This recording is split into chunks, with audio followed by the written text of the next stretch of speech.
Где ключи? М? Давай я зайду.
Brutal murder of the two police officers.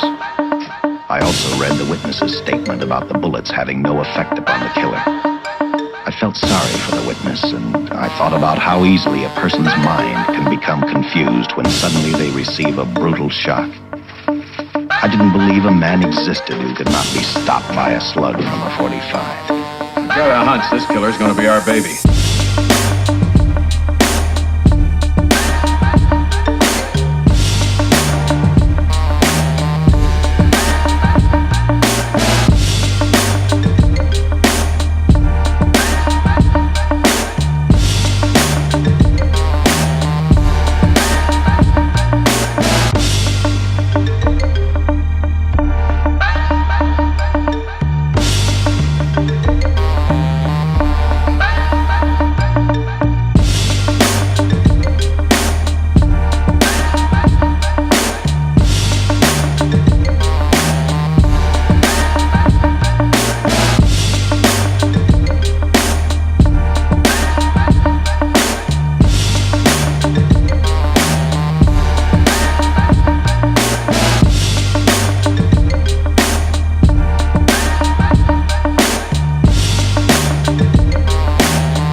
And the chief's on my neck, and the commissioners are on his, and the mayor's on theirs. Now, am I supposed to tell them that our killer is a dead man? Once a dead man, always a dead man.